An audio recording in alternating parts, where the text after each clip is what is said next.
Bien, lo que hemos dejado, lo que he pasado por alto antes son todas las, digamos, sí, todo esto, que es los usos y valores de los tiempos, ¿vale? Eso lo veremos en las correcciones, pero eso es un poco estudiárselo y no tiene mayor explicación. Bien, a lo que sí quería dedicarle, aunque sea un poquitín más, es a los dos otras categorías importantes que son el modo y el aspecto. El modo es una categoría verbal que, sin embargo, va más allá del verbo, es decir, forma parte de una categoría lingüística que se denomina la modalidad, ¿vale? La modalidad es la idea de que los hablantes cuando utilizamos la lengua, la modalidad no es, sino lo que quiero decir es que la modalidad nos permite analizar el hecho de que cuando los hablantes usamos la lengua, no la usamos únicamente para transmitir una información única, rigurosa y exacta, sino que en la mayoría, la mayor parte de nuestros enunciados, además transmitimos lo que opinamos sobre eso. Imaginaos este enunciado. El magnífico director Pedro Almodóvar estrenó su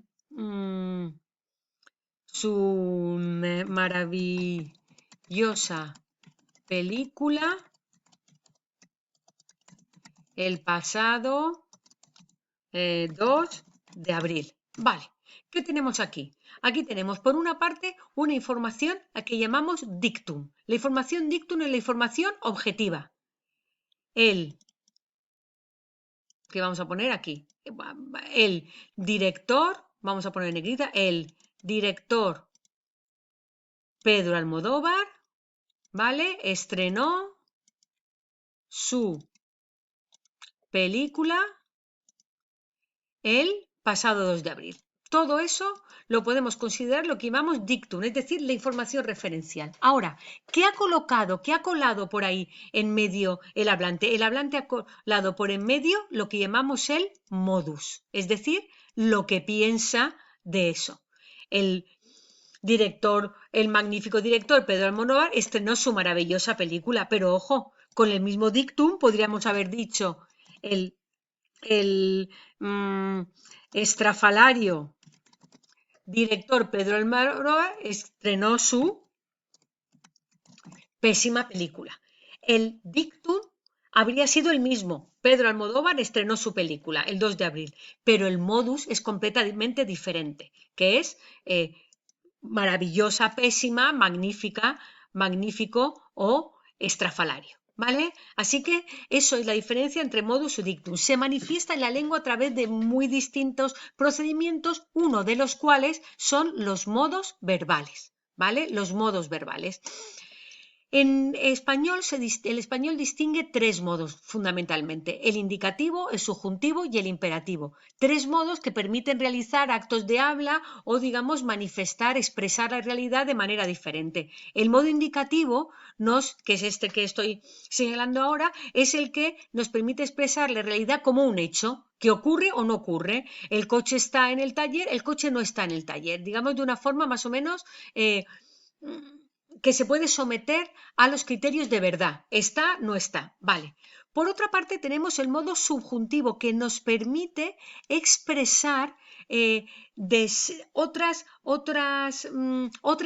digamos, nos permite añadir otro tipo de información a la información referencial, es decir, la información de dictum. Ojalá, quizá, me han dicho que, es posible que a lo mejor, todo eso es lo que indica el modo subjuntivo, es decir, permite añadir la expresión de la subjetividad del hablante a través de verbos.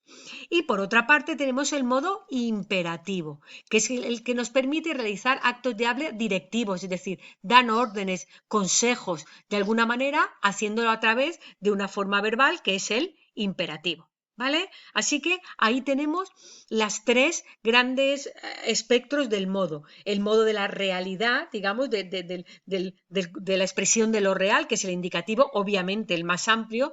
El modo de la expresión del punto de vista del hablante, que es el subjuntivo, y el modo de la expresión de la orden y el consejo, que es el imperativo.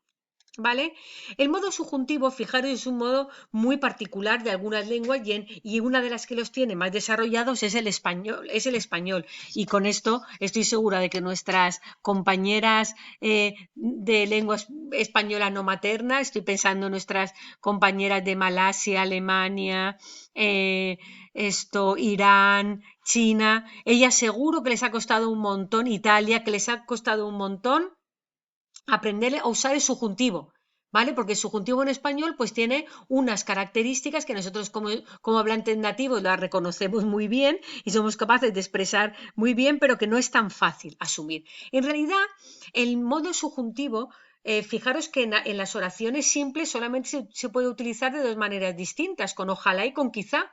Ojalá vengas, quizá vengas, es decir, puede indicar deseo o duda. El resto de las posibilidades es siempre en oraciones subordinadas, es decir, el subjuntivo es un modo de la subordinación. De tal manera que realmente es la matriz de la oración principal en indicativo la que expresa la duda, el deseo, la posibilidad, y es el subjuntivo el que el modo subjuntivo en el que en esa oración de relativo lo manifiesta. No creo que vengas. ¿Vale? Realmente lo que yo estoy diciendo aquí es no creo que. Y lo que pues, expreso en subjuntivo es el vengas, porque el venir, el que tú vengas, no es algo para mí seguro. Es posible, puede que te lo deje. ¿Vale? El puede que es lo que yo estoy expresando realmente con seguridad. Ahora, el hecho de dejártelo, puesto que no es seguro, te lo expreso subjuntivo. Así que, en realidad, el subjuntivo lo que hace es manifestar en una oración subordinada lo que la matriz en indicativo expresa. ¿Vale? Así que ese es el kit de la cuestión del modo subjuntivo y por eso es tan complicado para nuestros hablantes no nativos, porque en realidad el subjuntivo no expresa en sí mismo, sino que forma parte de matrices que expresan eso. De tal manera que en realidad aquí tenemos los dos grandes grupos del verbo subjuntivo en español, lo que llamamos el potencial y el optativo. El potencial lo que tenemos es oraciones subordinadas en subjuntivo donde el verbo regente indica dudo, desconocimiento, no sé, dudo que, no estoy segura de que, temor o emoción, me encanta, me apetece, no quiero, me da miedo, o posibilidad, puedes, posible que estés, venga, traiga, llegues, nos acerquemos, tengamos, vale. Y luego tenemos el subjuntivo optativo, donde en la oración en indicativo, es decir, la matriz expresa necesidad, quiero, deseo, me apetece, necesito, es necesario que estés, vengas, traigas, hagas, compres, vale. O necesidad objetiva, que viene a ser lo mismo, ¿vale? Es necesario, cuando ese es necesario, necesito que, se plantea así casi como una orden.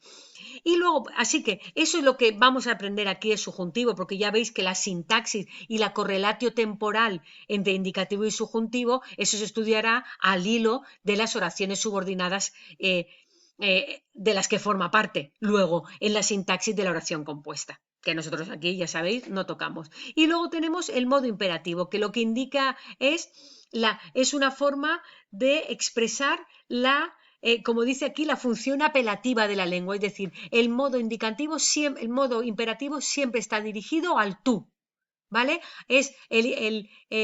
Hay un hablante que se dirige al tú para apelarlo, ¿vale? Para apelarlo. Así que dime, escucha, decidle, contad, y es lo que llamaríamos un acto de habla directivo. Muy bien, pues esto con respecto al modo, todo lo que hay que hacer únicamente es pues un poco distinguir estas matrices y saber si es subjuntivo potencial, optativo y entender el concepto de modo. Pues y quizá de todos la categoría verbal más complicada sea la del aspecto. Y es más complicada y de hecho nosotros vamos a verla aquí básicamente un tipo de aspecto, porque los otros tipos de aspectos se estudian en momentos distintos. El aspecto tiene que ver con el tiempo, efectivamente, porque tiene que ver con cómo se realiza la acción, pero no tanto en qué lapso temporal, es decir, no tanto relacionado con lo que pasa fuera de la propia acción, sino en tanto que en qué punto está el desarrollo de la acción, es decir, algo ya está pasando, pero eso que está pasando ha terminado, está en proceso, acaba de empezar, ¿en qué punto está? Eso es lo que llamamos la aspectualidad. Es decir, que la aspectualidad se refiere al desarrollo de la acción, al desarrollo del evento, del acontecimiento, en qué punto está de su desarrollo. Teniendo en cuenta esta idea, hay distintas formas de expresar esa aspectualidad, es decir, ese desarrollo interno de la acción. Por una parte, teniendo en cuenta la diferencia entre lo que llamamos imperfecto y perfecto. Y ahora entendemos por qué hay un tiempos en español que llamamos imperfecto, futuro imperfecto, pretérito imperfecto y tiempos perfectos, pretérito perfecto simple, pretérito pluscuamperfecto, ¿vale? Condicional compuesto o perfecto, futuro perfecto. Pues bien, los tiempos imperfectos son los tiempos imperfectivos, es decir, aquellos en que la acción, sea en presente, pasado, en el que sea, no está acabada. Y los tiempos perfectos son los tiempos perfectivos, es decir, indican que esa acción, sea en el futuro, sea en el pasado, está terminado. Habré llegado o había llegado. Tiempos terminados. Luego tenemos la diferencia, también se expresa entre el presente, a menudo como potaje, o el present continuous que llamaríamos, ¿no? El presente perifrástico, estoy comiendo potaje. Es un presente, pero un presente que no ha terminado, un presente que está en desarrollo. Y luego tenemos las perífrasis, que son estructuras léxico-gramaticales para expresar el punto en que se desarrolla la acción. Voy a ir a, ¿vale? Tengo que, acabo de indica inicio, voy a ir a indica intención hacia el futuro. Y luego, aparte de todo eso, resulta que tenemos el hecho de que algunos verbos de por sí expresan acciones que ya de por sí tienen un aspecto. Es decir, madurar, explotar, viajar que indica algo que ocurre en el tiempo. Explotar que indica algo que ocurre en un momento y se acaba. Madurar que es un proceso. Llegar que es el fin de una acción. Luego, fijaros que en sí misma ya expresan esto.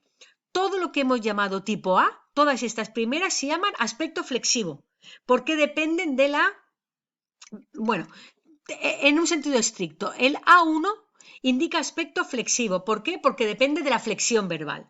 Las B indican aspecto léxico. ¿Por qué? Porque son las palabras las que significan eso. A2 indica aspecto léxico flexivo. ¿Por qué? Porque en realidad A2 y A3, porque en realidad el aspecto se expresa no solamente mediante la flexión verbal, sino mediante la flexión verbal más la combinación de palabras, es decir, elementos léxicos. Así que unidades flexivas, ¿vale?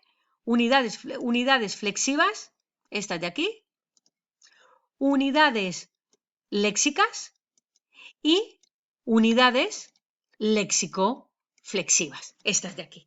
Aspecto flexivo, aspecto léxico y aspecto léxico-flexivo. Muy bien. El aspecto flexivo, pues distingue entre los tiempos perfectos más el pretérito perfecto simple, que por eso le llamamos perfecto pero simple. Te indican acción terminada, aspecto perfectivo, mientras que los tiempos simples, excepto el pretérito perfecto simple, indican aspecto imperfectivo, es decir, aspecto, acción no terminada.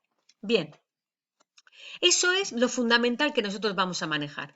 No vamos a estudiar aquí las perífrasis, ni mucho menos, que lo vais a dar en tercero en gramática avanzada, y con respecto al aspecto léxico, que también daréis en gramática avanzada, solamente quiero que por curiosidad veáis esta, no os voy a preguntar esto particularmente, pues veáis estas, a qué me refería. Por ejemplo, hay palabras que indican cambio, madurar. Madurar significa pasar de verde a maduro, alcanzar un límite, llegar, ocurrir algo de forma única, disparar o repetido, ametrallar, pero también pueden indicar algo que está iniciando, florecer, algo que está ocurriendo, envejecer o algo que está en el final, por ejemplo.